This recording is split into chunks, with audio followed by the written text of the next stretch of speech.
Thus,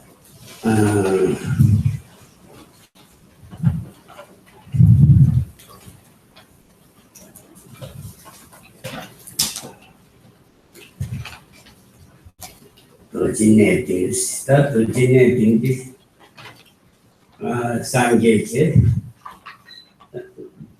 then the Shinji Anaba, Sangye, Church, Tenju. Tenju Kungi Dotina, Toji, Native Pitacus, Tadi Sangye, Church, Folk, Kingi, Sangye, Church, the Church, Toast the Kingi, comes citizen by the Shinu, Janjuxia, Janjuxia.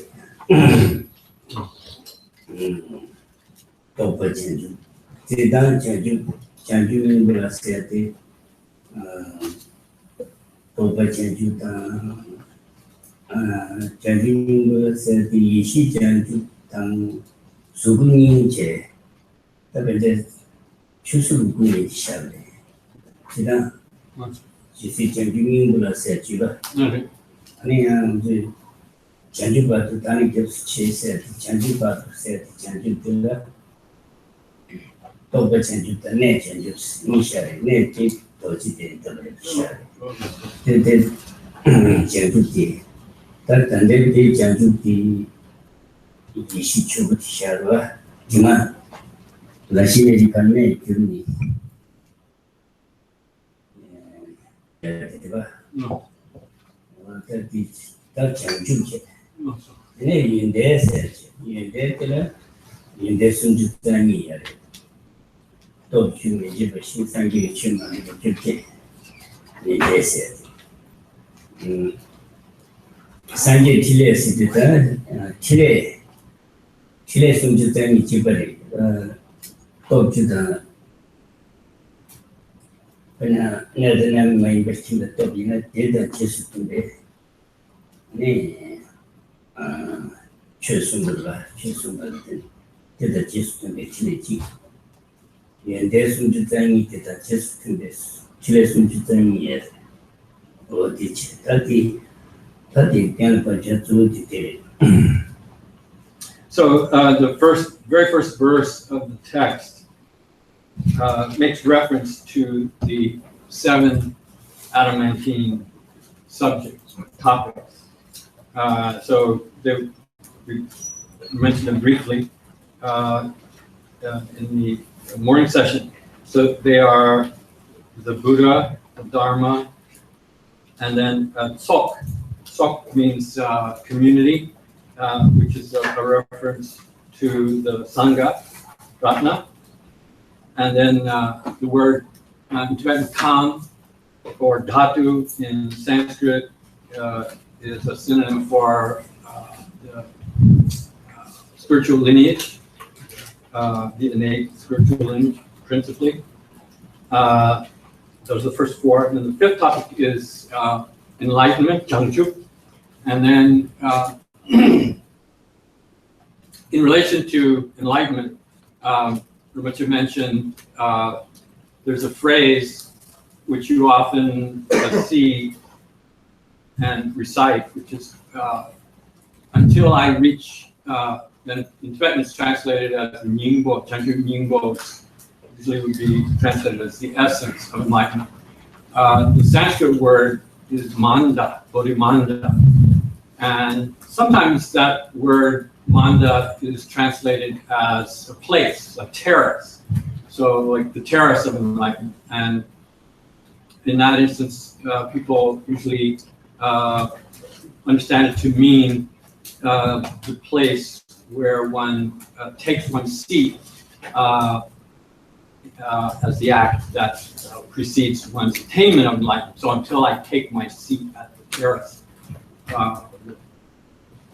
physical location where I'm going to achieve enlightenment. But the Tibetans interpret that word 2 ways, the word Nyingbo or manda. So they say that can be taken to mean Tokpa Changchu. Tokpa Changchu means that word Nyingbo refers to a realization, Tokpa. And so then that refers to the attainment of enlightenment as a 10-stage bodhisattva in one's Buddha field. Or then Ne Changchu. Ne Changchu means the place. So then so that's the one that I referred to just now, which is to say the place like Bodhigaya as being the seat of enlightenment where one attains enlightenment. So it could be taken either way. Then in this case, we're talking about enlightenment. Enlightenment incorporates both the Dharmakaya and the Rupakaya of a Buddha, and of which the Dharmakaya is the one that is represented in this text in particular as what one's spiritual lineage transforms into. So when one's spiritual lineage for a non-enlightened person is covered by stains, and when those stains are eliminated, then that lineage, then ne gyurwa means to undergo a transformation into the awareness of the Buddha's enlightened mind. So that's one way to understand the word enlightenment, which is the 5th topic.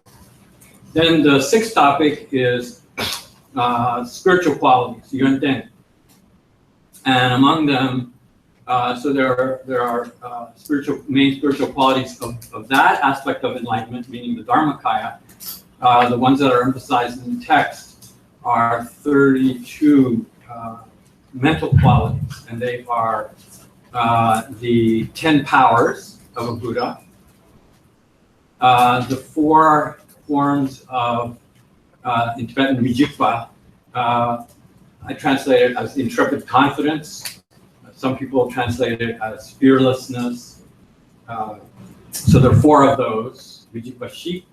And then there are 18 unique qualities Madhava Jokye, which we probably get to. So those are the 32, 10, 4, and 18 that relate to the Dharmakaya in particular.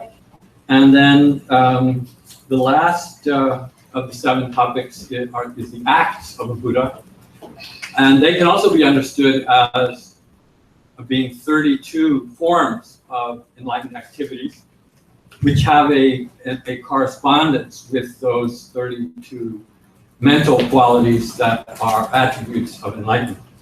So those are, again, review of the 7 principal topics.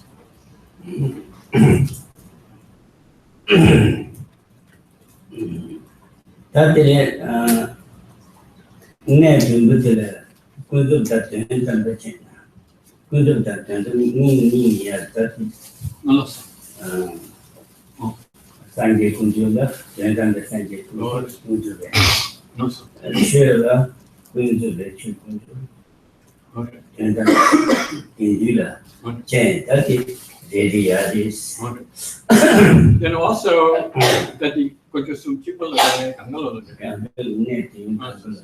so then there's another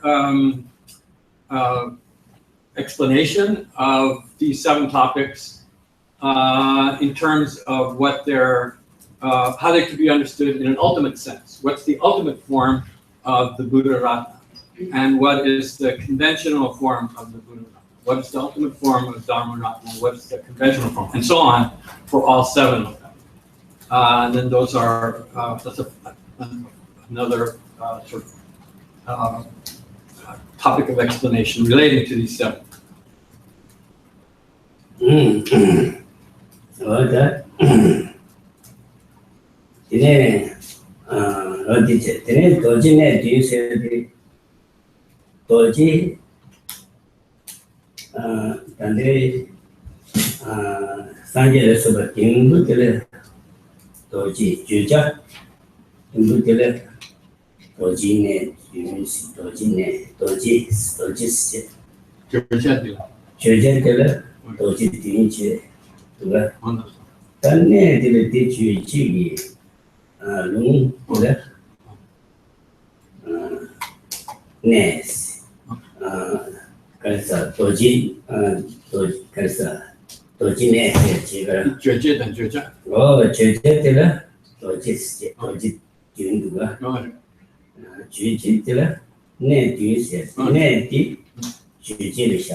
So then there's the phrase in the first verse, which is adamantine subjects, or vajrapada. So then there are 7. There are 7 such vajra subjects, or vajra topics.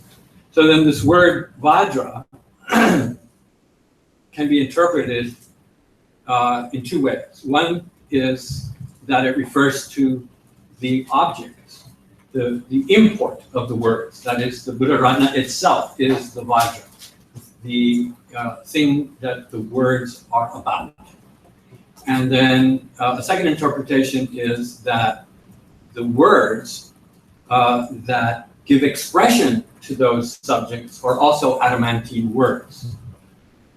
That the term vajra, which is actually a noun, it's a compound, vajra words. So the vajra can refer to what the words are about, I mean the Buddha itself, or it can be interpreted as the words which describe the Buddha as being,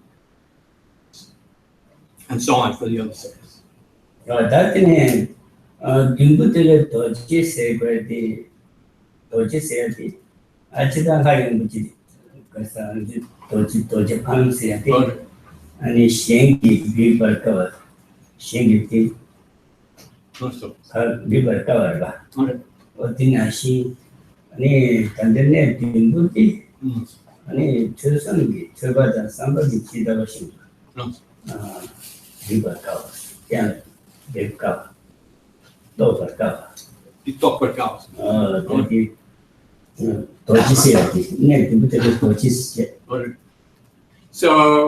then the significance of using the term Vajra here. So Vajra is one meaning of the Vajra is the unbreakable weapon that Indra holds in his hand. That's called a thunderbolt. So Big Barkawa means it's difficult to, to break that weapon. So then, metaphorically, the subject matter of these 7 topics are difficult to penetrate by the activities of studying and reflection. So to gain an understanding of them is difficult. It's also then hard to penetrate into the meaning. So in that sense, they are Vajra-like.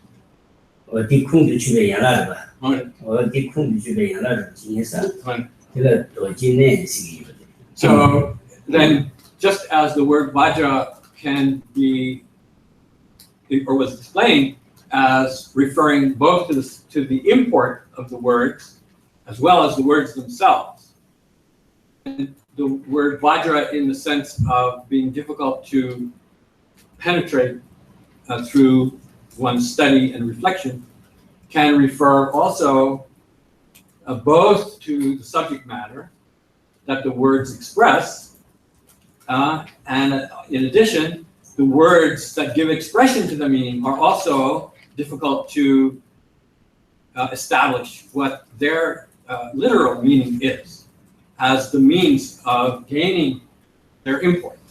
So that sense of impenetrability applies both to the what the words are referring to and the words themselves being difficult to comprehend.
Then these 7 subjects have a scriptural source that relates to them.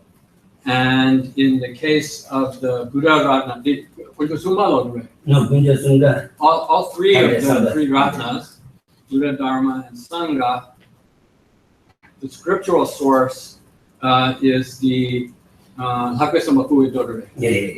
Is the what is it? The Adyashaya Samchodana Sutra. Is the Sanskrit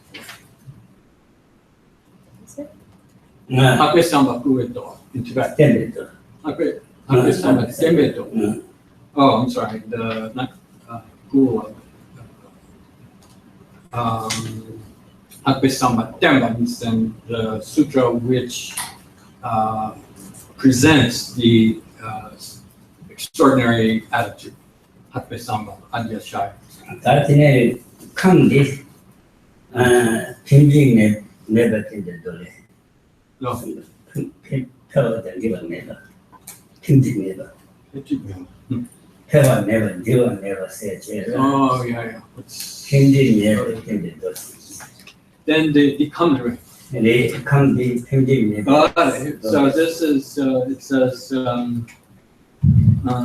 see. Durdashaya Parivata is the Sanskrit for Durda Hapisambhatemba. It's a firm superior attitude.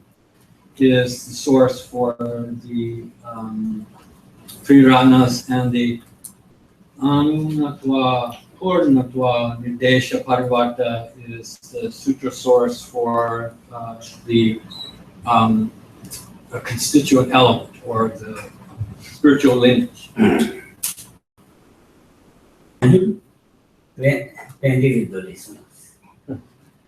No. The subject of enlightenment is in the Srimala Devi Sutra. Then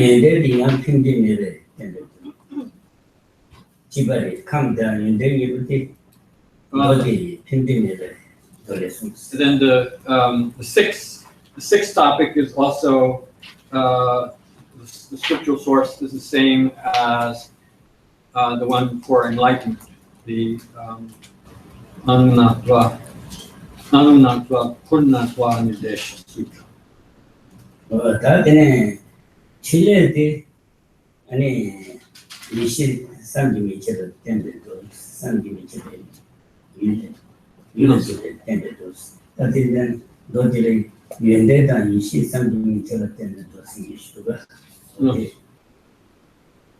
Then the last topic, the topic on the Buddha's enlightened activities, Tathagata Guna Jnana Chintya Nishaya Nirdesha, which translates something like the sutra which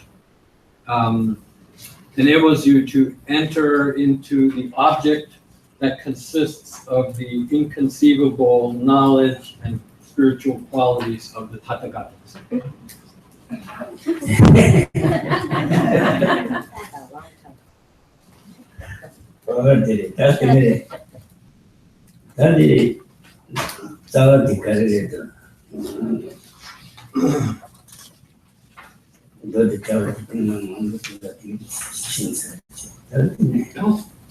Thank you, Kunphen. That's Georgie.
That's our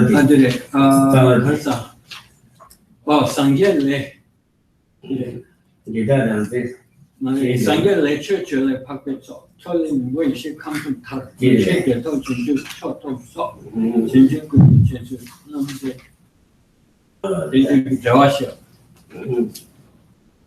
어디 아니 길이래 이 직계 숨바들에 맞아 이 단어 당연히 가서 도저히 규제 이 직계 말해 기원의 길이시 이제다 부르시 예벌 가서 룸당 자와 직계 니와라 이제 숨바들이 제 자와들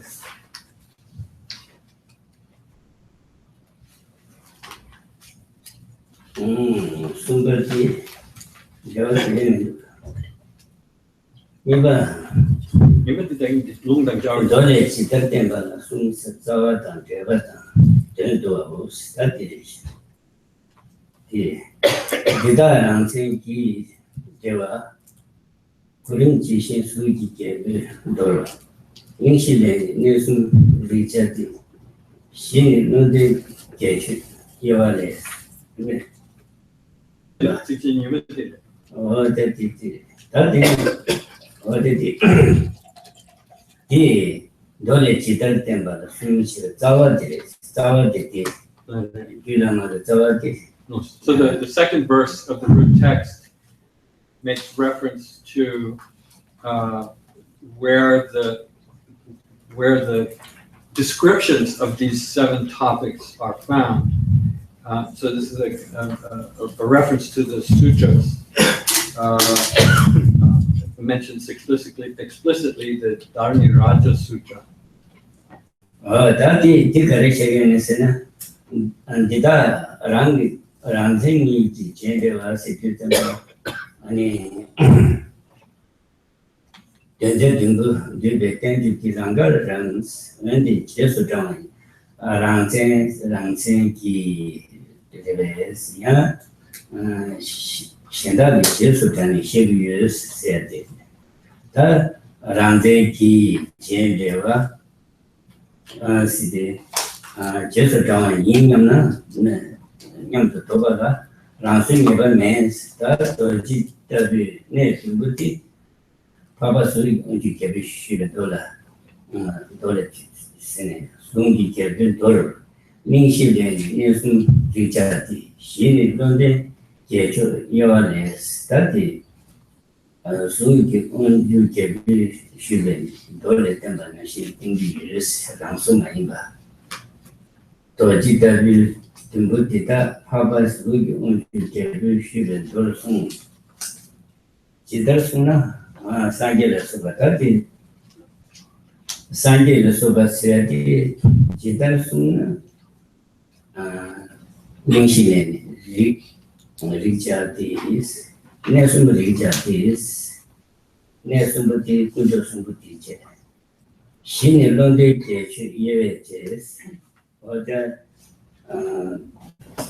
신에세야디 상계를 소바나 신기 팀을 많이 배라시 때문에 한게 팀이 때문에 당시 제수제와 팬들 만대원남 넘버는 마치데 우린 당 그냥 서지 때문에 우린 지도가 지도 때문에 시티 강신은 능시리우 능시니 제부 공조순기네 순 때문에 벌차디 그러니까 숨기 공주계를 돈에 때문에 아니 링시리우 그것을 아니 군조순부터 때문에 신내숨을 때문에 자티 사마디 아니 단대 시바 정주 감제 장주제 연대제 틀에 방마시부디 런데 장주센데 감정직이 최주주 여와된 것을 시행하리스 어디 So the second verse, first chapter, is not only describing making reference to the canonical sources. In particular, it makes reference to one of the main canonical sources, the Dharmiraja Sutra. And what the verse says directly is that among the 7 topics, the first 3, the Buddha, Dharma, Sangha, Ratna, their characteristics, their essential characteristics, their lakshanas, their tsinyi, are described in the opening chapter of the sutra directly. Then the remaining 4 topics of the spiritual lineage, enlightenment, nature of enlightenment itself, nature of the spiritual qualities that pertain to enlightenment, and the nature of the enlightened activities of a Buddha. Those remaining 4 topics are to be understood from the chapter in the same sutra, which distinguishes between those 4 topics as they relate to a Buddha versus a Bodhisattva. So in a Bodhisattva, the nature of the spiritual lineage is such, as opposed to the spiritual lineage when it has been purified upon attainment of enlightenment. And then the nature of the Buddha's enlightenment versus the understanding of the Bodhisattvas that have not yet reached enlightenment. And similarly for the qualities, the 10 powers, how they are unique to a Buddha and differ from Bodhisattva. And then lastly, the activities. So they're distinguished between those 4 main aspects of spiritual development, between the differences between how they are present in Bodhisattva versus a Buddha.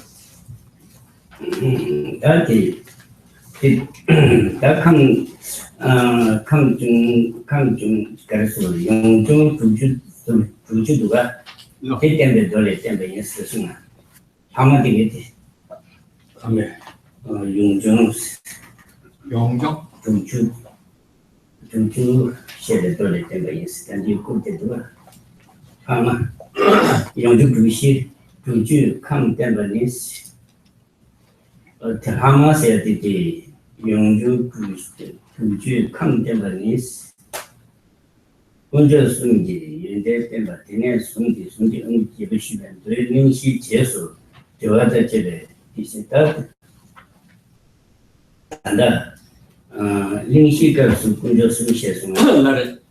Da di hang ma shi bu di. Di me che chi. Dan ji san ba chi che su su ma. Di den ba yin su su ma. O di shi ge da di ma kam ku ju de kam ku yong ju ku ju she su ba. Bi she di. Right. Di sto da ran na kam yong ju ku ju.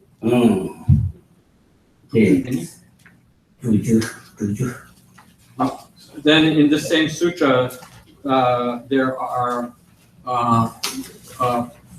60 purifying activities. They're called yongjong. Yongjong is a term that relates to activities that are meant to be carried out by bodhisattvas as a way of developing themselves spiritually. So these remaining 4 topics, when those 60 forms of spiritual activities are being described, that's how the bodhisattvas are distinguished from the Buddhas.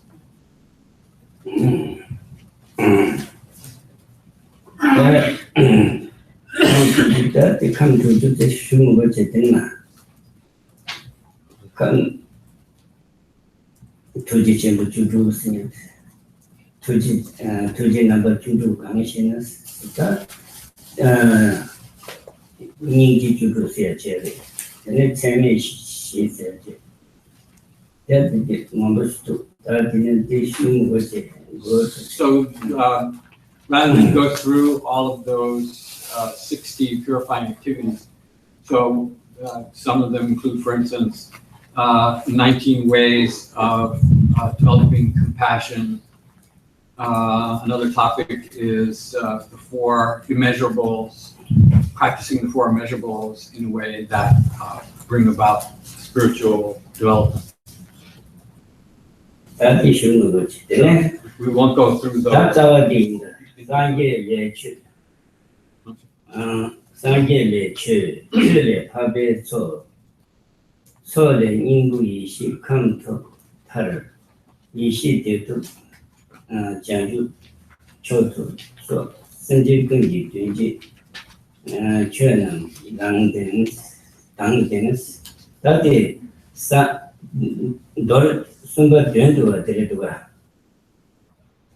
No.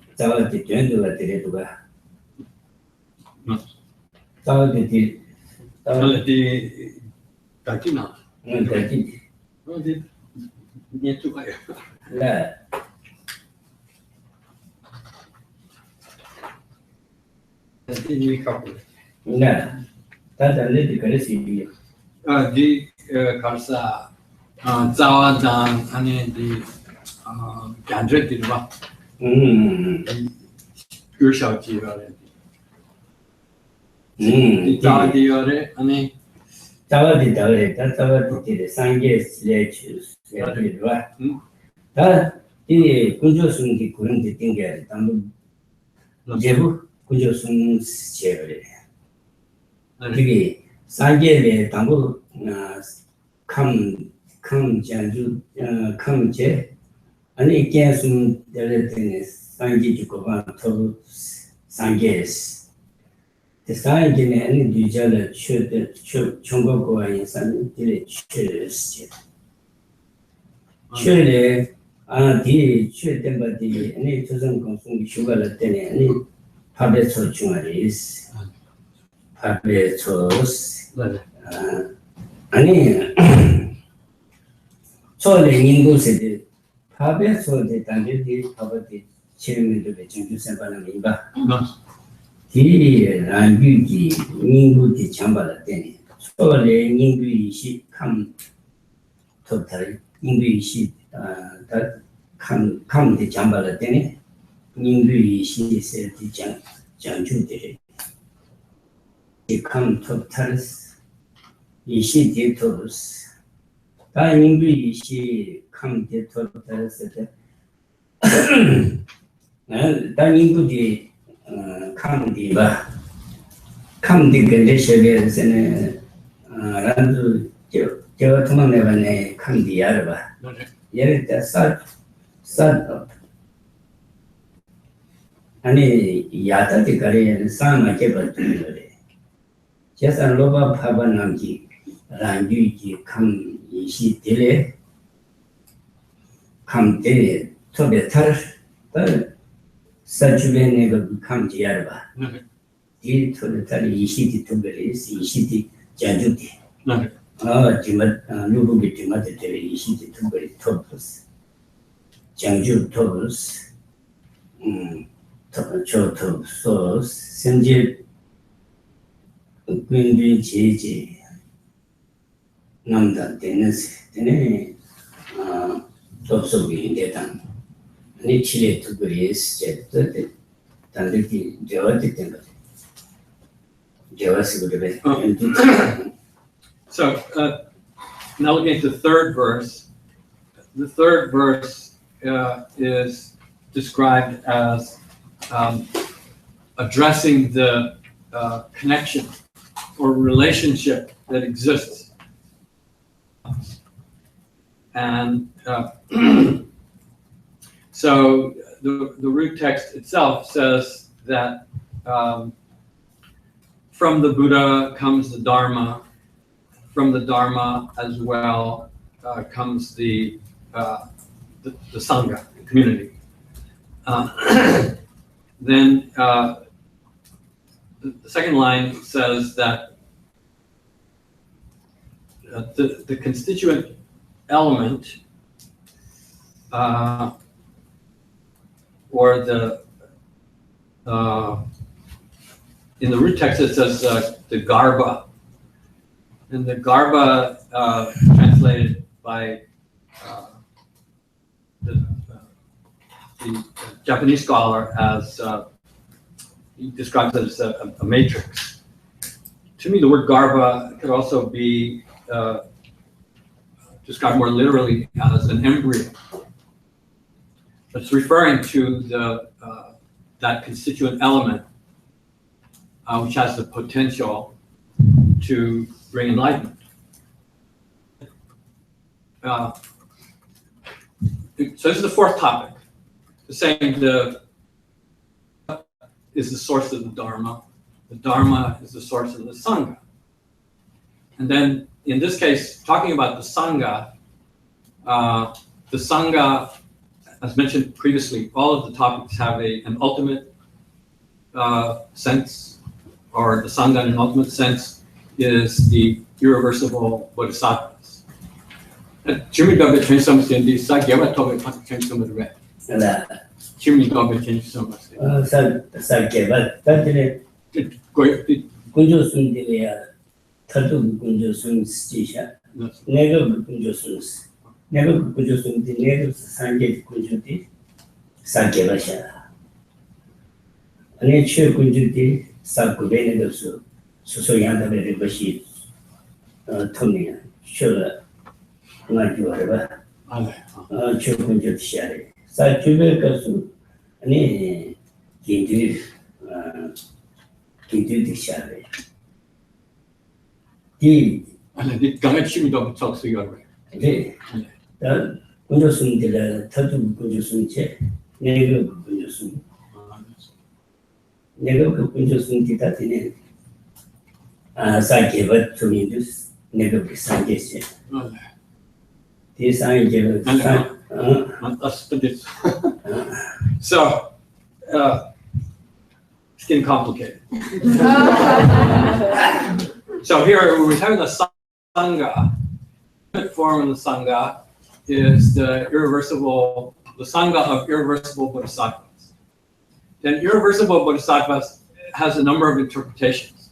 In this particular case, it means those Arya Bodhisattvas who have achieved at least the 8th stage.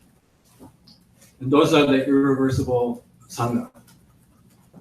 The community of 8th stage Arya Bodhisattvas and higher, before they become enlightened, and those are the Arya Sangha here. Then in those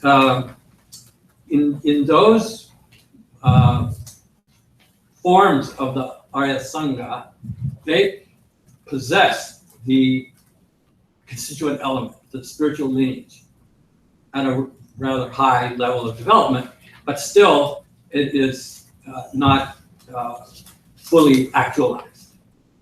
So when it says the fourth topic, then in this showing the relationship among the topics, when we reach the fourth topic of the spiritual lineage, we're talking about the spiritual lineage specifically in those members of the irreversible Sangha who are purifying it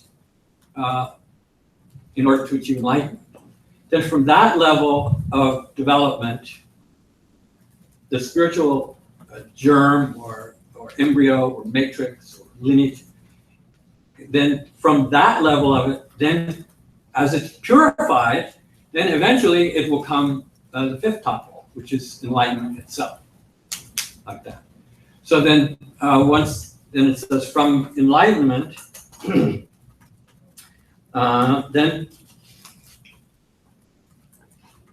then when you reach enlightenment, then that enlightenment is endowed with qualities. And then based on those qualities, one is able to carry out those enlightened activities. Okay, so that's talking about how each topic is connected one to another. Then I asked Rinpoche to clarify how the term irreversible bodhisattvas was meant to be taken here. I said I thought it meant the 8th stage bodhisattva. And so then he responded with a very interesting statement saying that there is an ultimate form of the Buddha-Ratna. There is an ultimate form of the Dharma-Ratna. And there's an ultimate form of the Sangha. Then there's also a temporary form of the Buddha Ratna. Then the temporary form of the Buddha Ratna is the 8th stage Bodhisattva. Then the temporary stage of Dharma Ratna is represented by the 9th stage Bodhisattva, because the 9th stage Bodhisattva masters what are called the 4 forms of informative knowledge. Yangdapo Karasa. Not Yangdapo. Sotor Yandatrikvashi. Sosora Yandatrikvashi. Patisamvit. There are 4 kinds of knowledge which in a Buddha are perfected, but at the level of 9th stage Bodhisattva, one also then culminates one's ability to make use of those forms of knowledge, and those forms of knowledge enable you to teach the Dharma unerringly. So therefore, the 9th stage Bodhisattva, again, we're talking about the irreversible Bodhisattva. 8th stage Bodhisattva is the temporary Buddha. 9th stage Bodhisattva, again, irreversible Bodhisattva, is the temporary Dharma. Then the 10th stage Bodhisattva is the temporary form of the Sangha, like that. There's a way of associating the 3 stages, 8th, 9th, and 10th Arya Bodhisattva stages with the 3 Ratnas. So that was his response to who makes up the irreversible Sangha. At any rate, it's saying that those are the ones who are specifically purifying the 4th topic, rather, which is the Buddha nature. And so it's at that level that their purification of that Buddha nature then brings enlightenment.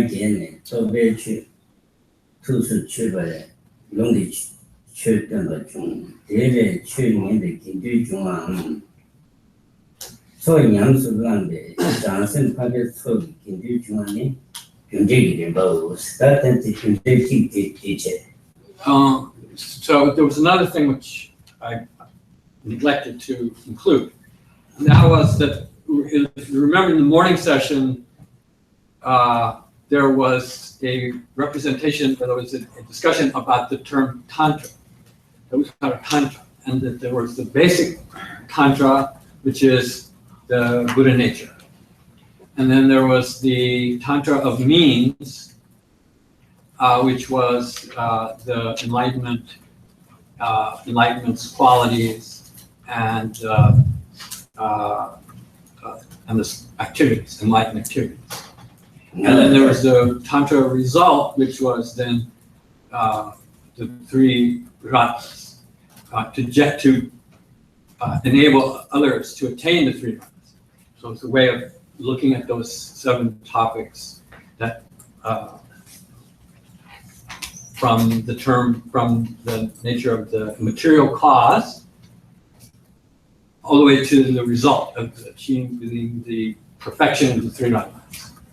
And then the 4th, 5th, 5th, 6th, and 7th topics were the means to purify the Buddha nature in order to achieve that result. So then he took that model and then said, starting with the result, then you have from the Buddha comes the Dharma, from the Dharma comes the Sangha. And then, so he went at it in sort of 2 models.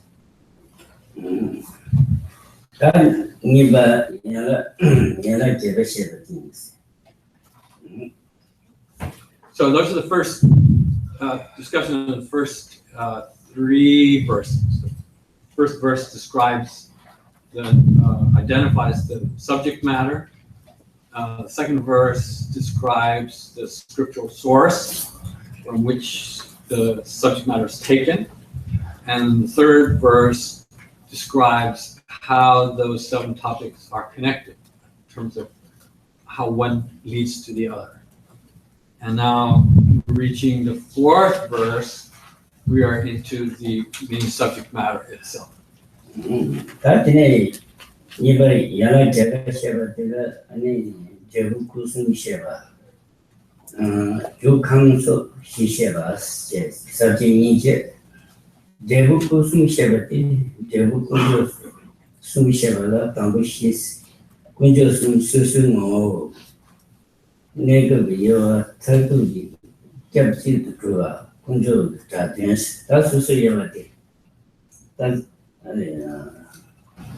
Sangye kunjo shebala sumde dole tenba tamu Ling shebas. Ta sangye ganshi yimatela judo shi. Sangye jita vishina yunde jeta tenba. Ta sangye kunjo yunde thama shebinga. Ta ganshi thama uta shi. Sangye nirang nam sangye. Sangye ne mato toche Gyumed tabe namde tadire zawati tirga tadi ta ganshi thoma uta me sida jide sangye gi yende tebe ta yende ge di duma jeshin chungi jus duma jeshin chungi tu shengi jingde tome bas jero di nane duma jigi yende di ganshi thoma uta mes je di duma jigi yende di she ta ganshi namda di sangi gi sayi ganshi namda jiyarba ganshi namda di tungi gi cha jiyarba sangi gi tengi tongba niti sige tongba niti ganshi namda sige di tamada yuya mari tamar kyoga ne aldi neba ne tamar jiba neba yesan ni ganshi tama utame siyate okay so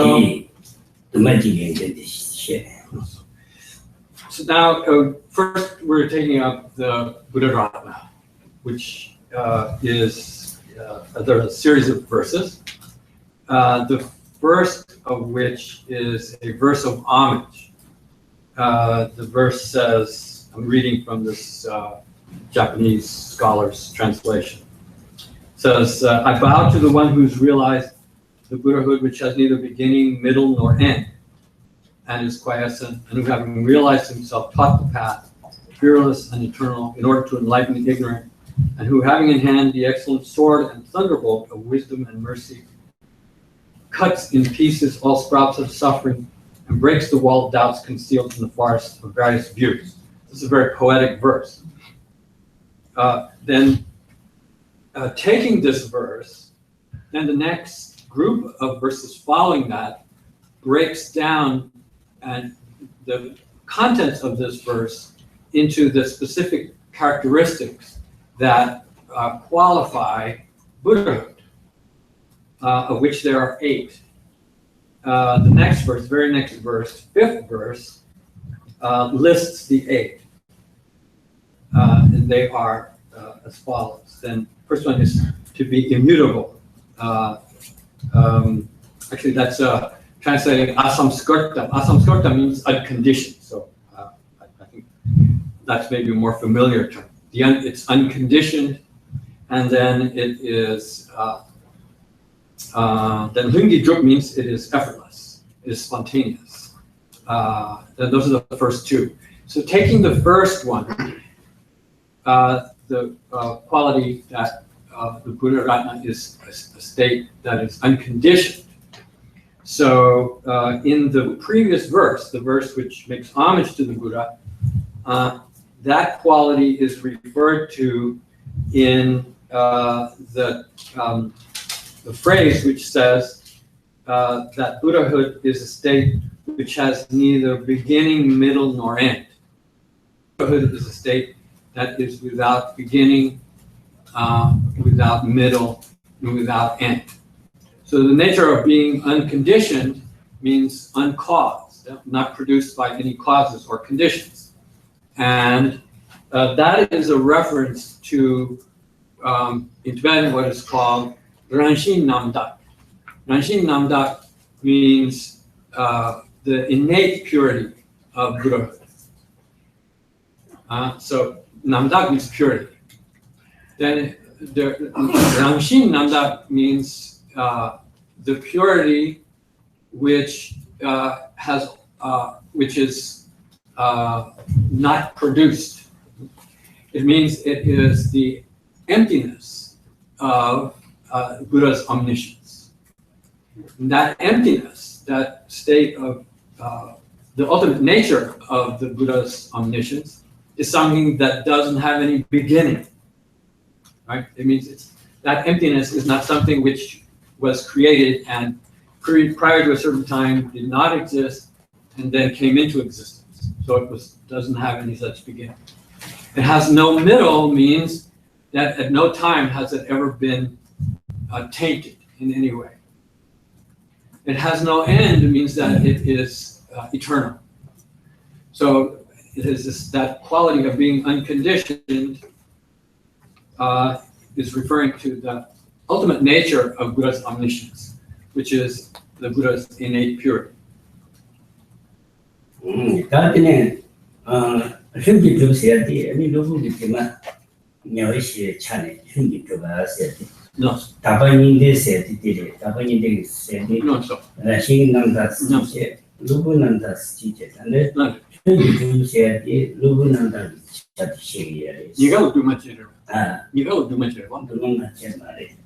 Kita tu macam itu. Kerana Ranshin Namdak di Gotram lah. Gotram, tentang tentang Treatise. Tapi kita sedih tu lah. Ranshin Namdak sedih ku Ranshin dengan aku Asanga dengan Treatise. Lobsang Namdak di. Lobsang Namdak sedih tak sungguh juga sedih. Jadi di Gotram lah. Gotram. So then the second characteristic is then the kalsa the antiquity damana the shiva dbye. The magicians. Sungguh tu sedih. I mean the kalsa ganshi thoma ulka me shi ba. Oh shi. Tadi kalau sana ganshi thoma ulka me sedih dot jadi. Penju the magicians sedih dot jadi itu. Ulka said, "Don't answer the Uber. Then you done the negation into Sesuna. Then both the Jari in the Burner Curse and Uta Tameva. Toma, Tama, the U never said it. Both the Jari in the Queen is Uta said the Jerry. So in verse 4, Buddha is described as a state which is. The first quality was without beginning, middle, or end. Then the second quality is that is quiescent, shiva, shantam in Sanskrit. Then that is described in verse 5 by the second quality, which is the spontaneity, the effortlessness activities. And that effortlessness of the Buddha, the ability of the Buddha to act effortlessly, comes from the second kind of purity, which is called Loburnamnak. And both of these qualities are identified with Buddha's Swabhavakaya, Ngoniku. Then the Buddha's Swabhavakaya generally has two aspects to it. The innate purity of the Swabhavakaya, and then the purity of having removed the adventitious stains. And that purity of having removed the adventitious stains is gained when the ultimate truth of cessation, is achieved with enlightenment, upon attaining enlightenment. That ultimate truth of cessation itself is what endows Buddhahood with that ability to act effortlessly and spontaneously and without any discriminative thought. So that is referred to in verse 4 as Shiva, as the quiescent of Buddhahood. And then in verse 5, it's referred to as Ling, usually means then acting spontaneously or effortlessly. Those two are connected. Quiescent and Ling represent the quality of having attained the purity of removing all the subtle obstacles to omniscience.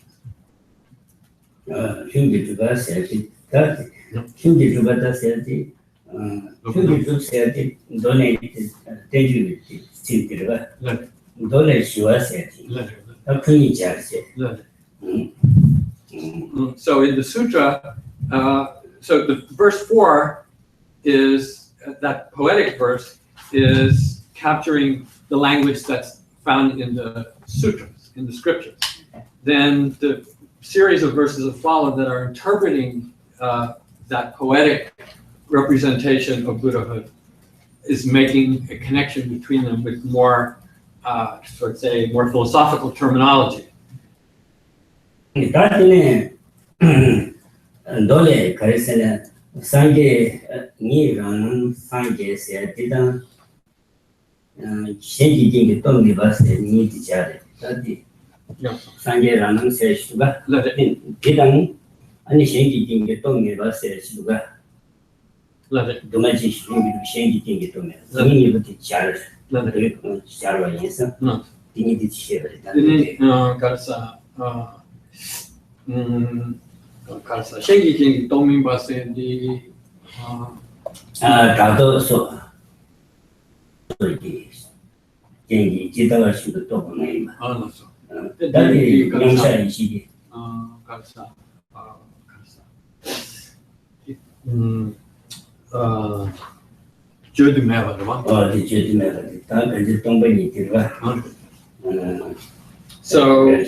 So then in the verse 4, there's a line which describes that Buddhahood as something which has been realized by himself, that one who, by himself or herself, by oneself, that Buddhahood is something that has to be realized for oneself. Then in the line, in verse 5, and that's the third quality. And the third quality is described in this next verse as then something which then is not something that cannot be realized from another. From another means that it is not something which can be conveyed through words and through discursive thought. The nature of Buddhahood cannot be transmitted to another person. Another way of putting it is the ineffability of Buddhahood.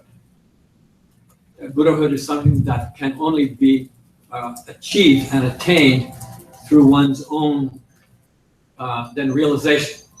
And it is, in a sense, a private experience that cannot be, it is beyond words, meaning that words cannot convey to another person the nature of that experience. It has to be experienced for oneself.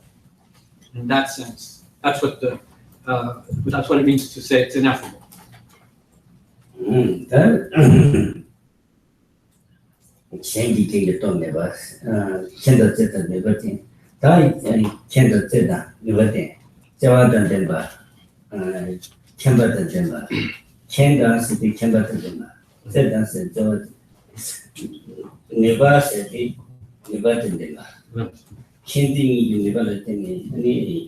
每天就我们那边的嘛事情，但现在这种那边的是，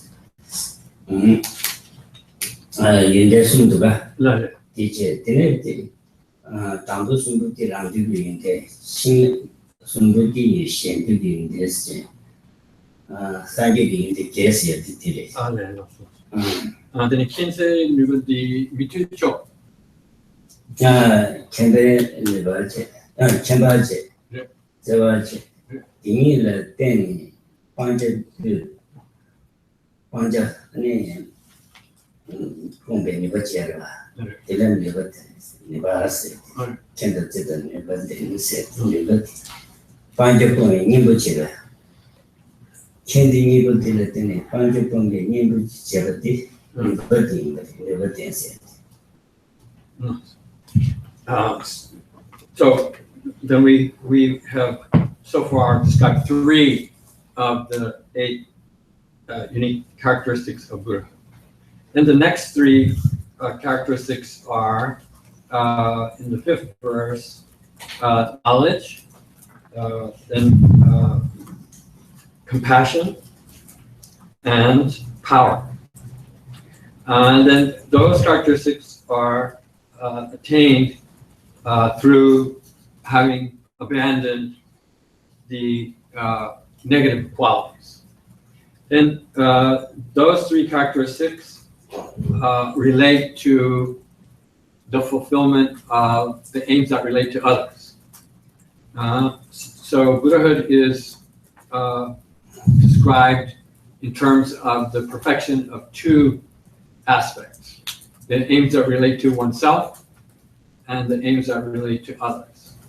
So the first 3, the unconditioned quality, Buddha, the emptiness that qualifies Buddha's omniscience, the quiescence that represents the truth of cessation of having abandoned all the obstacles, and the fact that the attainment of enlightenment is something that can only be experienced for oneself.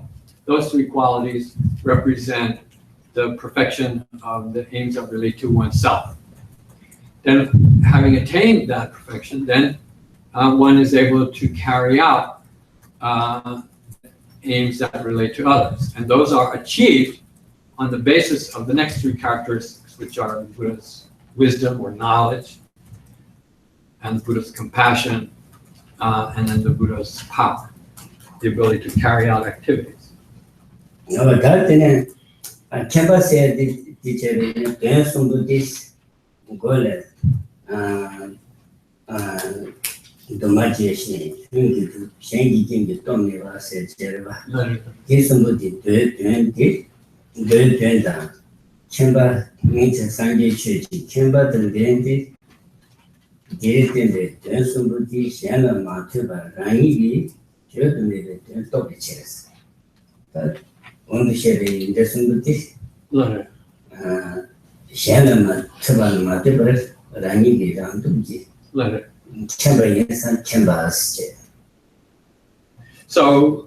the first of those second 3 characteristics, that is the Buddha's knowledge. Then in the verse 4, that knowledge is referred to as the one who, having realized himself, and realized himself is that past participle, having realized for himself, then he is the one.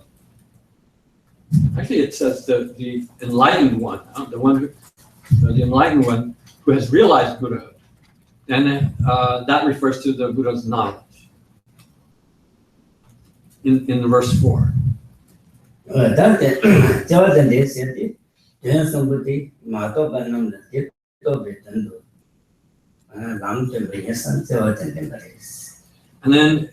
it says that in order to enlighten the ignorant, it literally means to give knowledge to those who have not become yet who have not yet become enlightened. So references to the root of, which is the basis of the word Buddha, is and to awaken or to awaken one's knowledge. So Buddha is the enlightened one or the awakened one. And having become enlightened, having attained that ultimate knowledge, then he teaches others for what purpose? In order to bring knowledge to those who are not yet enlightened. So that is a reference to his compassion, that he's moved to benefit those others who have not yet achieved enlightenment that he has achieved.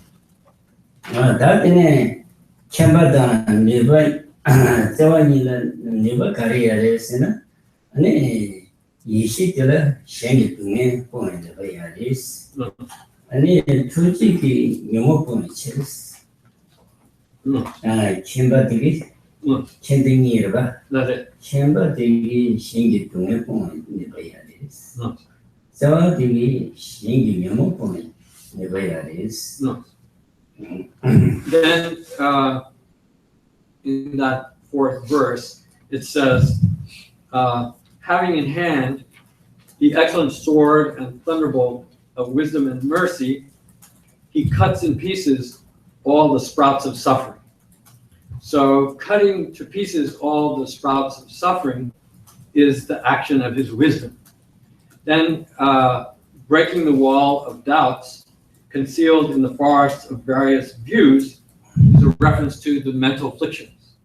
And then the action of eliminating the mental afflictions of others is an allusion to the Buddha's compassion.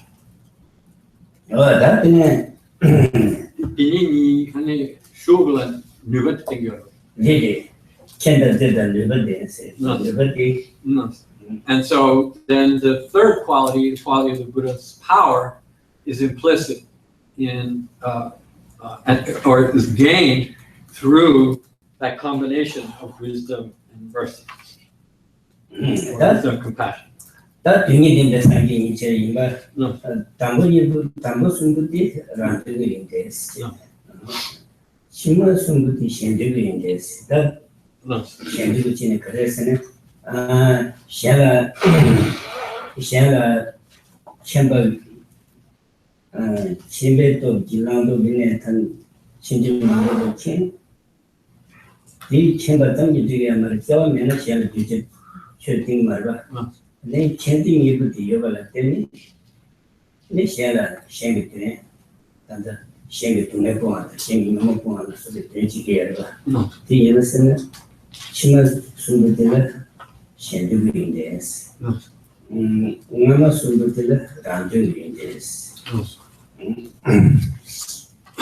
Then in the fifth verse, the final two qualities. So far, the first three, and the second group of three is the knowledge or wisdom, compassion, power.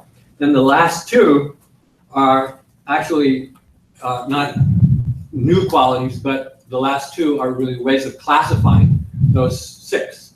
So the first three are identified as the culmination or perfection of the aims that relate to oneself, and the knowledge, compassion, and power represent the perfection of the aims that relate to others. So in the fifth verse, it says the Buddha has two kinds of benefit, the way I translate it, two kinds of fulfillment of the aims that relate to others and to oneself. So the unconditioned nature of the Buddha's ultimate knowledge, that its ultimate nature is emptiness, the spontaneous way in which that knowledge then manifests itself, and the quality of being ineffable are qualities that represent the fulfillment of the ultimate attainment. That it's one's own aim, the goal of Buddhahood that enables you to then fulfill the benefits of others the aims of others, and those are accomplished by the actions that knowledge, compassion, and power are able to affect. That is, Chida Chenani, Randu Kuku, Dan Shendu Kusina, and Randu Kuku, Shendu Kusuni, Randu Kuku, Chubu Shed. Tandeti, Randu in death, and Shendu in death. Kending news on the Shendu in days. Did you come along with Chubu? Chubu, Kasa, Chubu the Subing and the Chuburba, Chubure, Sangi Kuin and Randu Kut and Shendi Kuin and Randu Kut. So there's something further to clarify about this presentation. So this notion of two aims is something that is prevalent in Mahayana literature.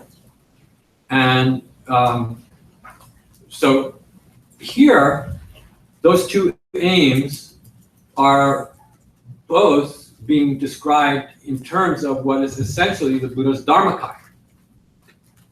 In other contexts, for instance, generally in the literature associated with Abhisamaya Alankara, for instance, when you describe the aspect of Buddhahood that represents the fulfillment of one's own aims, generally that is associated with the Dharmakaya. And when you describe the aspect of Buddhahood that represents the fulfillment of aims that relate to others, that is usually identified as the Rupakaya. That is the Buddha's Sambhogakaya and Nirmanakaya. That's how the Buddha acts on behalf of others. But here, both of those aims are being explained within the context of Dharmakaya. So what is essentially the body, the Dharmakaya, which is in a general sense identified as the fulfillment of one's own aims, are being recognized, qualities of that Dharmakaya that have a connection with the fulfillment of the aims of others, namely knowledge, compassion, and efficacy of that enlightened mind. But it's all being described within the context of the Buddha's omniscience, the wisdom body. That is the Kuala Temperation, Subini Dingia. Along the Tribunilla, in that to get the Jabot in Denver. Jabot and Denver. And in the jet and the Yende, Kala Dengaresina, Sulu, Sanji, along the Tribunilla, Denver, Gassati, Kende in that and day, say in that and then the way in that and day, and it in the Shinanta, the Karsuri, the magic in there, something, Daniel, and the Daniel, so the Demarison, so good to Subin Demaris. Could you mochi in the figure? Marie Subin, okay. Pando in the event in dancer to Kurba. Subin, Pando in the event in dancer to Subin. Shekra. Pambe in the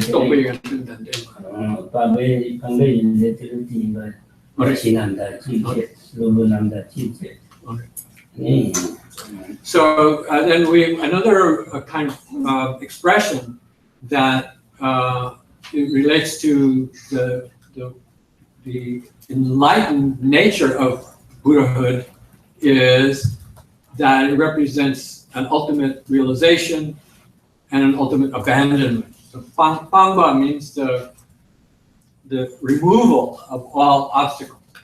So that's referred to here in the quality of the effortlessness.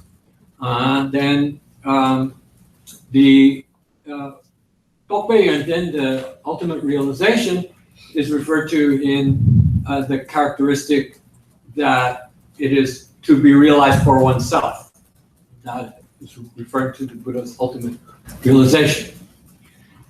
then those aspects of the Buddha's wisdom body,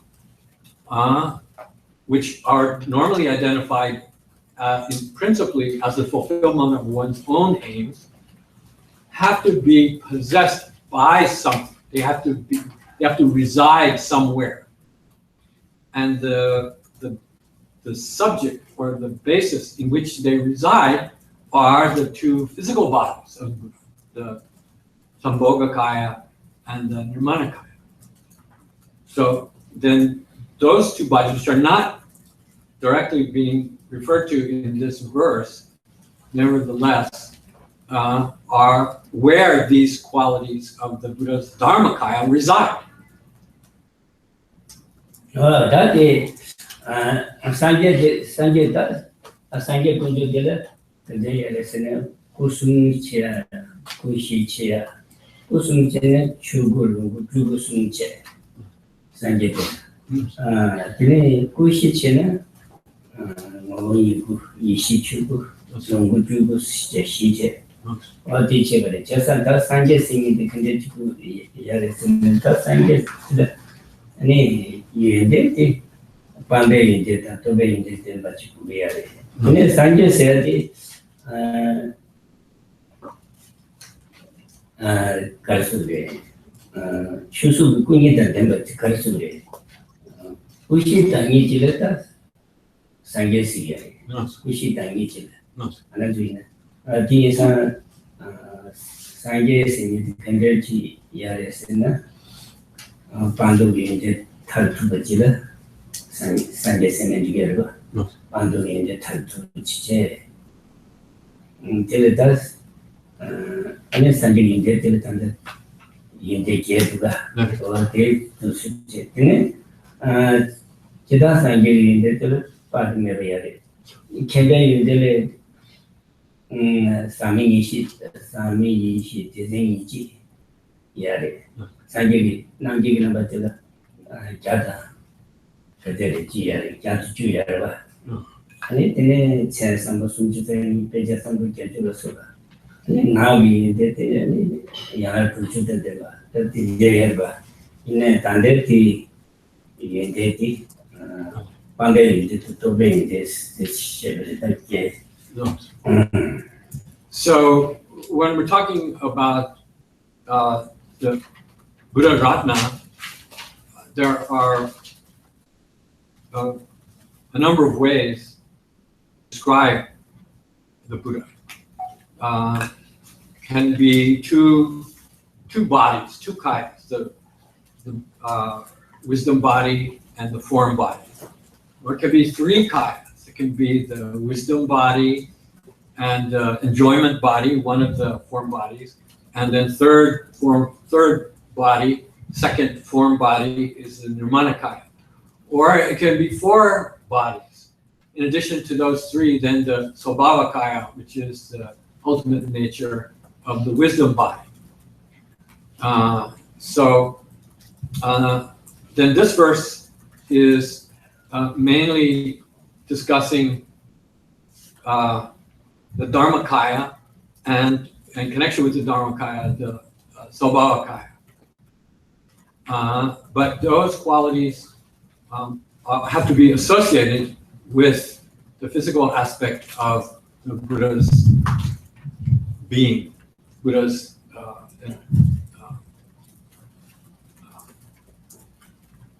the state of an enlightened being. Then, if we talk about all the qualities of the Buddha, well, if we talk about the main quality that identifies the Buddha as an enlightened being, the ultimate quality is that of having abandoned all the obstacles. So it is through having removed all the rough and subtle obstacles that one becomes an enlightened being. But once that state has been reached, then the qualities that are possessed by a Buddha are then limitless and beyond description. So if we talk about the Buddha's body, then in the commentaries, it is described as having 21 categories of Buddha's knowledge. If we talk about the Buddha's the physical qualities, there are the 32 major marks of a great being and the 80 minor marks. We talk about the Buddha's verbal qualities. There are 60 or sometimes 64 unique qualities of a Buddha's speech. And here, the verse is describing then actually 6, but then classifying them into 2 categories, and those 2 categories making the 7th and 8th qualities, which are the main characteristics of the Buddha's wisdom body.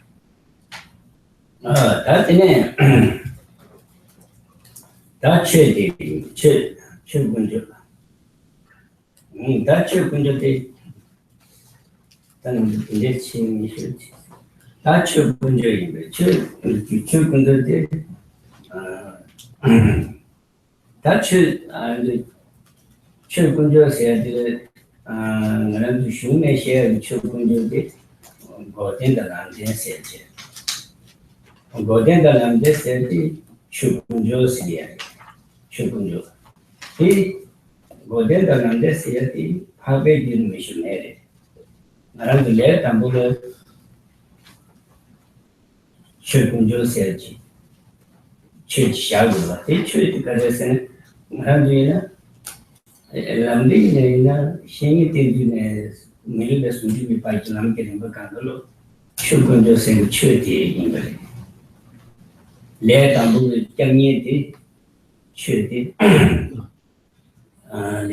기시보도와 만드지 커서.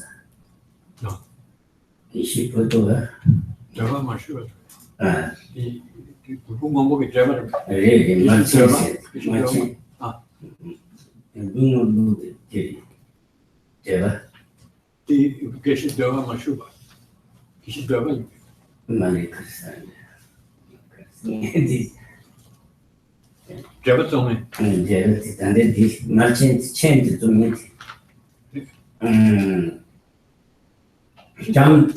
잠르다 얘기인데 최선배 년들이겠어 대시선배 코알이겠어 다시 순주 공대 시시 탄일이 교대나 최근주 때문에 조부스 어디리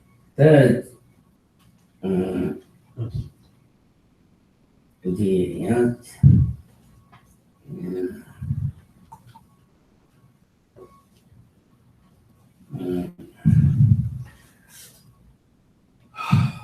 기부치는 애들 집안에 교대 교세 짝는 집 그를 찔라 최근주 제그레신 시에서 디치 기부치는 걸 애들 집안에 교대 짝는 집라 최근주 제그레신 근데 집안에 교대 그 미겨 출판에 다 교화주 남이라 캐바 전에 들을 돈이지 출신도 그거다 들을 때는 이거 주는 명내에 다반이 기부 흉 깨끗이 최근조 인라 스타디 뭐 되어래. So moving to the Dharma, second topic. In the root text, it starts with verse 9. So when we speak of the Dharma Ratna, there are two main aspects to it. Then one is the truth of cessation, the other is the truth of the path. And in this case, we're talking about the Mahayana path, Mahayana Dharma. Then Dharma Ratna, among the three Ratnas, the Dharma Ratna is described as the actual refuge, the true refuge. Among the three Ratnas, the Ratna which is the one that brings refuge, that gives us refuge, that provides refuge, that is the means by which we can save ourselves from some peril. Then this form of the Dharma Ratna, meaning the Mahayana, can only be actually possessed by those practitioners who've reached the Mahayana path of seeing. Those persons who have become Mahayana Aryas and above. Only those beings, only that class of beings possess that form of the Dharma Ratna. The Mahayana truth of the path is a form of knowledge, transcendent knowledge, which once gained also is endowed with the Mahayana truth of cessation, the Mahayana form of truth of cessation. So that form of the Dharma Ratna excludes all non-Aryas, obviously, by definition. So then those of us who are not Mahayana Aryas, then how are we to relate to the Dharma as an object of refuge for us? The Dharma should be an object of refuge for all, not just Aryas. So how do we who are non-Aryas relate to the Dharma Ratna as an object of refuge? So in the Laran Chemo, in the Kibuchungo section, talking the last topic among the topics for the that relate to the practitioner of lesser abilities. The last topic is the topic of karma, practicing karma. Then in that section, then Tsongkhapa says that for us, for ordinary persons, then practicing practicing the instruction that relates to karma. And by that he means particularly the form of morality that abandons the 10 non-virtuous deeds. That form of practice represents the Dharma-ratna, or should represent the Dharma-ratna for us. And he actually makes a very very clear connection between that practice and achieving the level of the Dharma-ratna, which is the level of transcendent awareness, in the sense that the abandonment of the 10 non-virtuous deeds is an act which abandons something, just as the truth of cessation is an abandonment, a permanent abandonment. This is a kind of abandonment that has a connection with that, is related to that. And the skill, the knowledge that you gain to practice the virtues, which enable you to avoid the 10 non-virtuous deeds, is a kind of knowledge which is the same class that culminates in achieving that transcendent realization. So then he says, then for within the context of Lamrim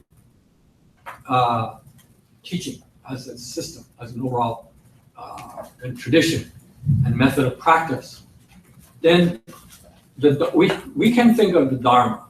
Those of us who are not Aryas can think of the Dharma as the entire range of instructions that make up the Lamrim system, beginning with how to cultivate the proper relationship with the spiritual teacher, and ending with the attainment of the union of the illusory body and clear light awareness that represents the tantric form of Buddha. And all of those instructions as a whole can be looked upon as the Dharma, as they are encompassed within the Lamrim tradition.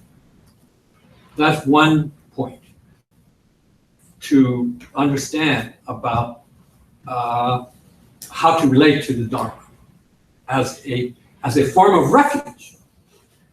So the Dharma as one of the three ratnas that we take refuge in as a means of protecting us and saving us, the Tibetan word gyumed, then it's important to understand in what sense the teachings and the practice related to the teachings represent that means of refuge.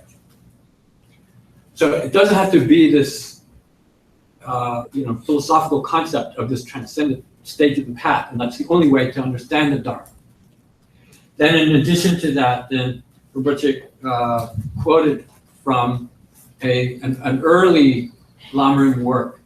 Then one of the direct disciples of Atisha and Dromtamba is Potoa Rinjin Sel. Chen di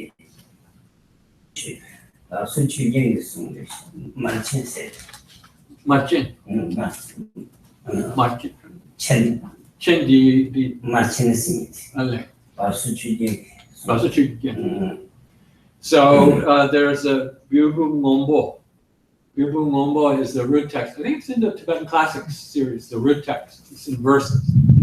And it is a root text written by one of Potoa's disciples, but written as a representation of the Lamrim as Potoa taught. And then there's a commentary to that. There's various commentaries to that. The one that Khensur was reading from is known as mar chen. Marsun di mao mar ramaduri. Because sort of the red is usually a term when you talk about it as a commentary. It's something that is a very explicit, very direct kind of explanation. The meaning of the terms, but marchen means that chen means that it's like a word commentary. So it's kind of this explicit word commentary on the root text. And Gyumed said that this particular commentary is written by Basachi Gensen. The Kiruji Womadre. He was the younger brother of Kiruji. So in there, he makes this is a commentary to the Yubung Wombo, very important early Kadampa work. So he's talking about then the Dharma is something not only we take refuge in, but it's meant to be something that we practice. Chöje, in Tibetan we say chöje means practice Dharma. So when we say practice the Dharma, then that's a very important phrase because it is through the practice of the Dharma that we gain the refuge that the Dharma Ratna represents. And so within the Lamrim tradition, there are sort of three ways of understanding that. So then for the Kibuchumu means the person of lesser ability, meaning the beginning practitioner. Then the Dharma Ratna, its function is to protect you or save you or give you refuge from falling into the lower realms. And the method to do that is to, he was reading from the text, and the language that describes how that form of refuge is gained is by abandoning the 10 non-virtuous deeds. Then that corresponds to the truth of cessation. And by gaining skill in the virtuous activities that are the means of accomplishing that abandonment.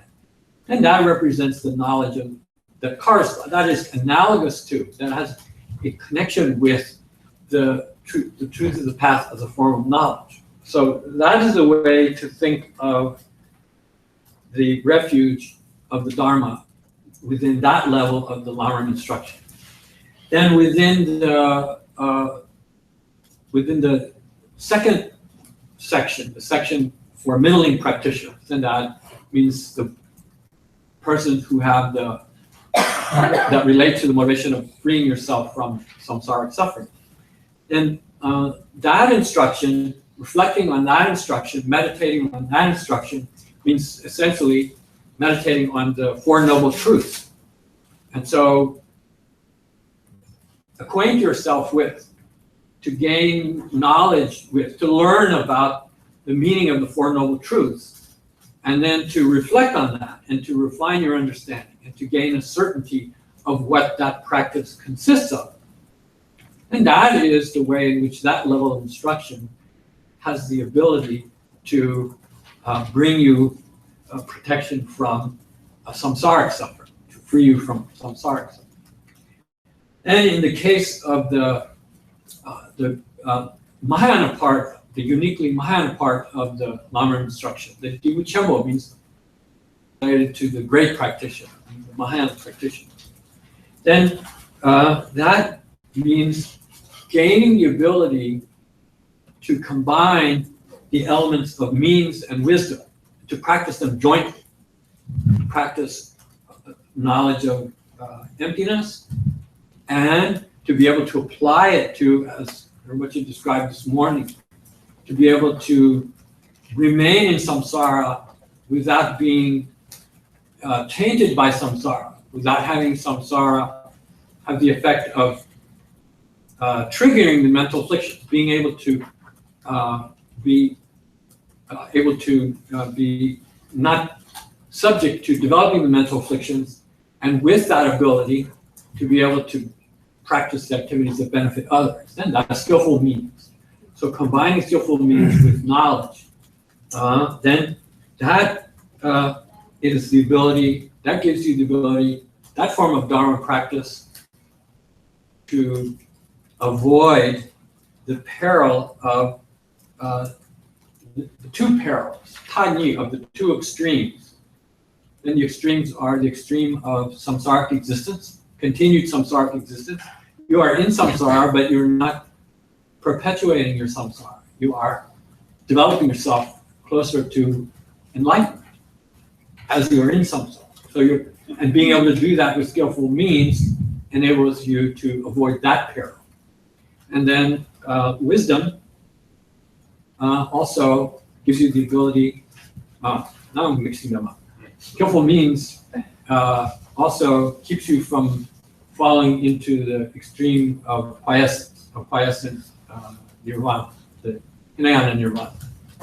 And wisdom also gives you the ability to avoid generating the mental afflictions, which perpetuate samsara existence.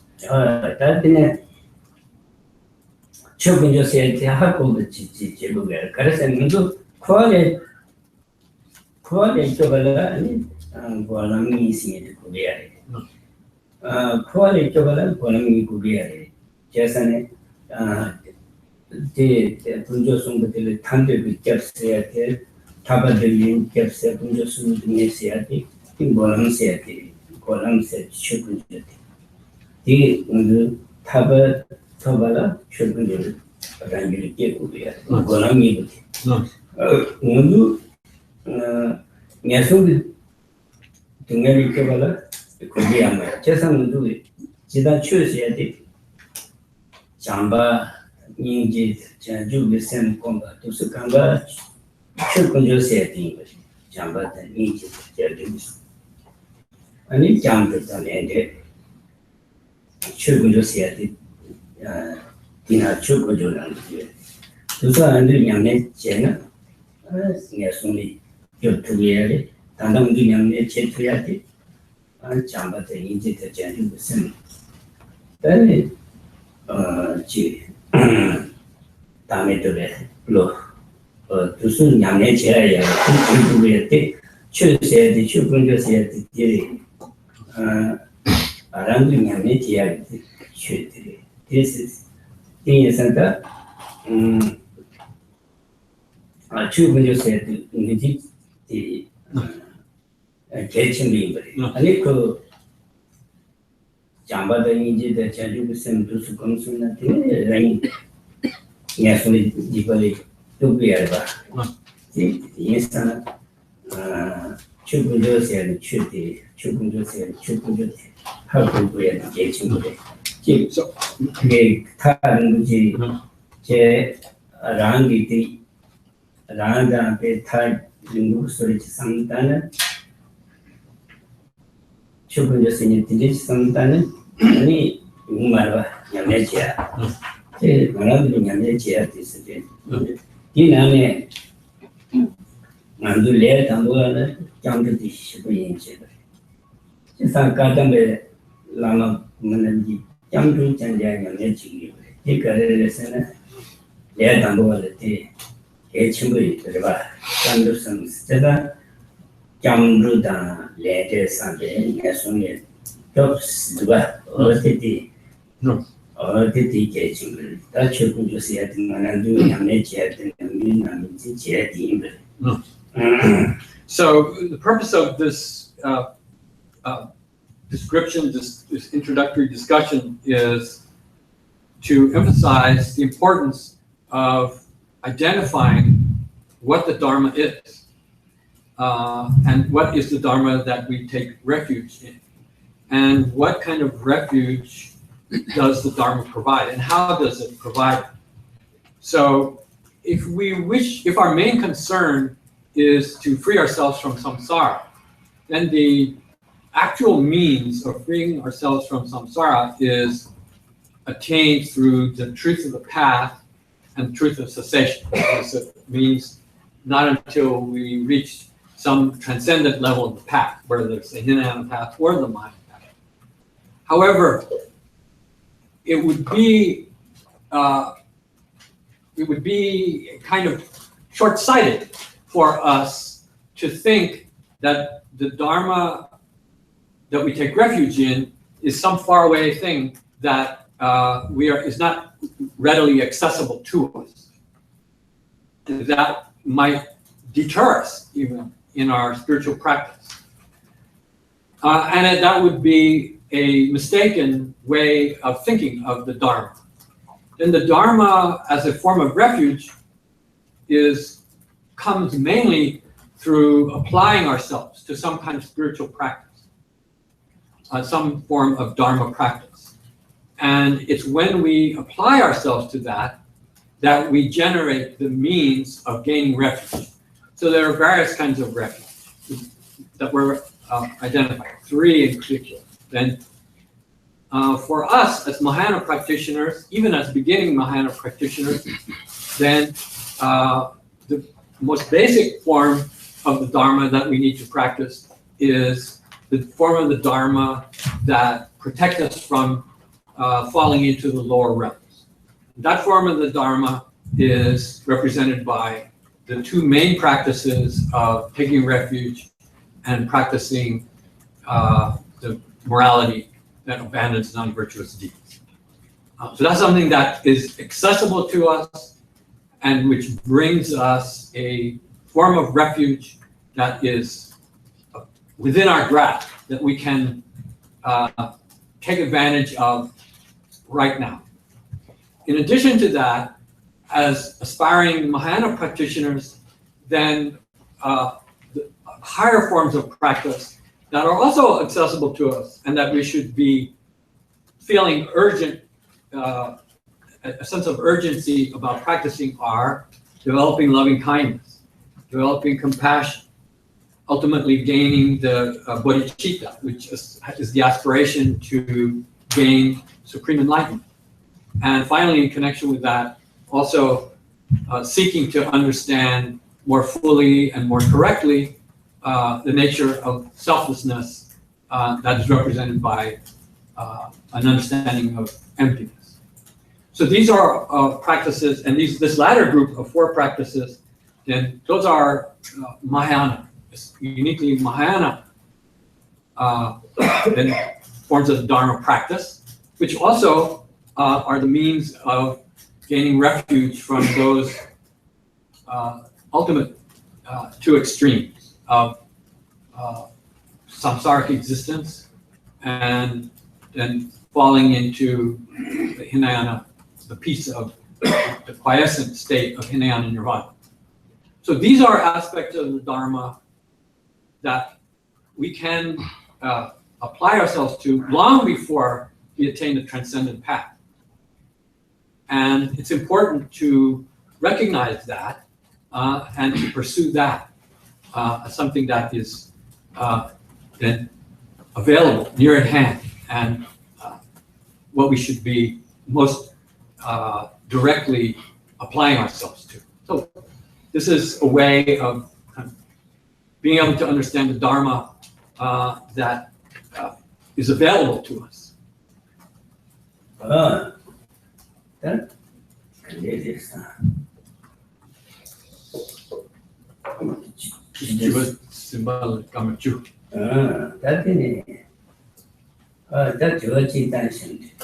So with the remaining time, then Rinpoche takes at least one question, or at most one question.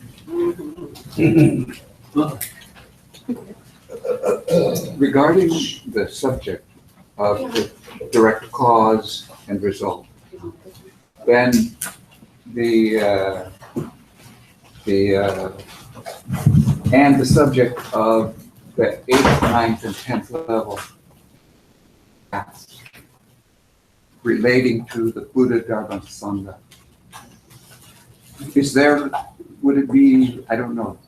You're talking about the connection between the 7 topics. And is there would you think of it as causal relationship between the 8th level, the Dharma, or I mean Buddha of the 8th level, the Dharma of the 9th, Bodhisattva 9th level? Is there, or that's not? Do they have some cause? Yes. Or the causes that make the transition to the 9th level? They come from or come from what? From some other, not direction, but it would come through the fact that the 8th level. You're making a link between those are irreversible bodhisattvas and attaining enlightenment. Correct. Right? The link was the 4th, purifying the spiritual lineage. But let me. Okay.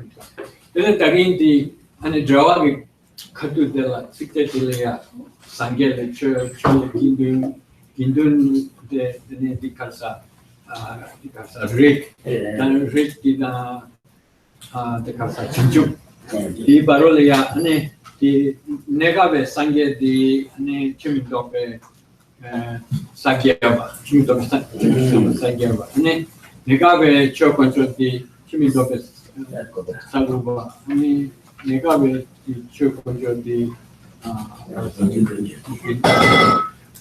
that's only in what sense cause? You mean how are they causal states? Really, been more like a question: are they cause? Would it be? You know, we talk about the subject cause and the result. Yeah, that's a subject of many. That's all.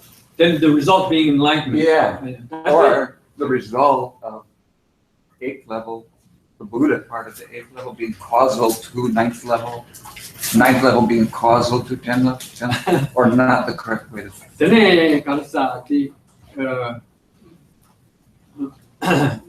I'm going to join them into Quran sena dagin di ane sagyave chenchu samba di negave sagya saguve chenchu samba negave chopun negave inukundu di sachu di konso the gyude or bes di sagyava di saguva di gyude saguva di chuba gyu.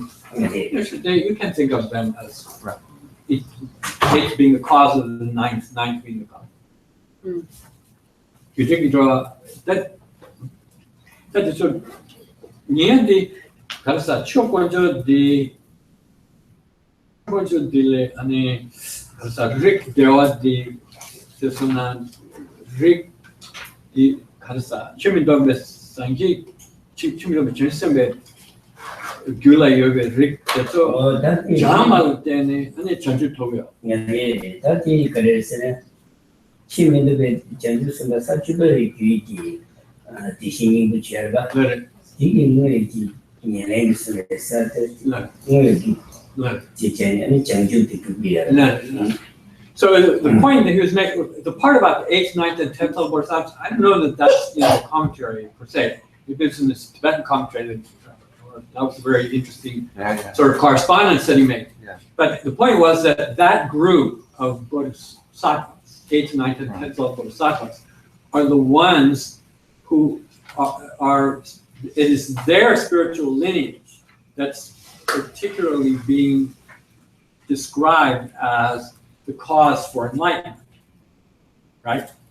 So the 10th level bodhisattva in particular, his or her then spiritual lineage is that material cause for that individual's enlightenment. And similarly, the 9th bodhisattva's spiritual lineage is the material cause for the spiritual lineage of the 10th level bodhisattva, and so on, among those 3 states. So it was that's directly what the verse was addressing, is that connection between. So when it said that from the Sangha comes the spiritual lineage, meaning that the spiritual lineage of that particular form of the Sangha is the cause for, is the direct cause for enlightenment, that leads to enlightenment.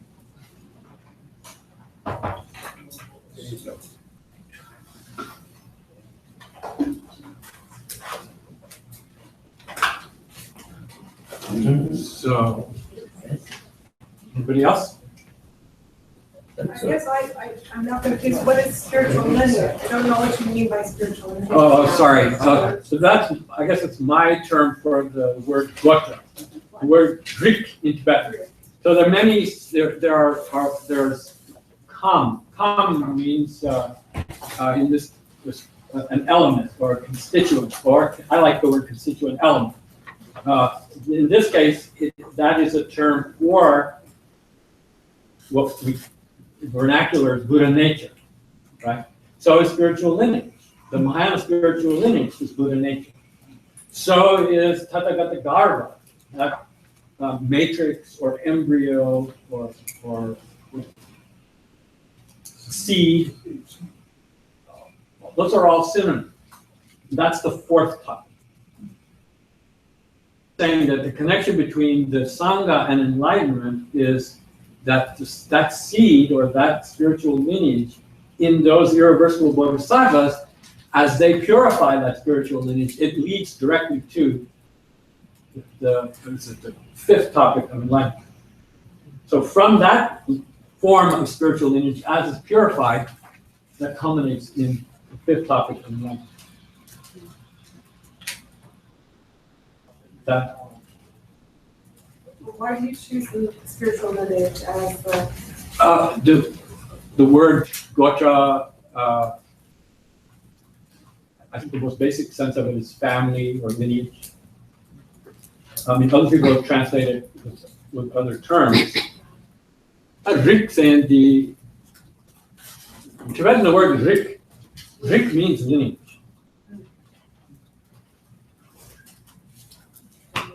The Rik said the relationship with Nyingbo, the Mingi Nanda sort of rest.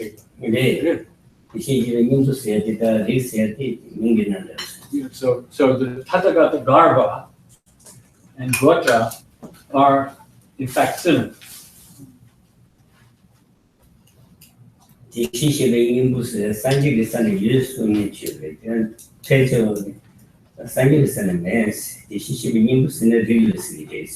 So, I mean, in this school, for instance, when we say Rik, when we say Gotra, the Sangha is all messy. When we say the Tathagata Garbha, we're talking about the seed of enlightenment prior to enlightenment. So there are schools, other than the Gelugpa school, who say that the Tathagata Garbha exists in the state of enlightenment. The Gelugpas do not espouse that language. They do not accept that language. They use the phrase that lineage or that seed of enlightenment has to undergo some transformation. And its transformation occurs when all the stains, the adventitious stains, are removed. And then it's no longer the lineage, it's no longer the matrix. Oh, yeah. Okay. So we'll leave it there. Chanju Senjo.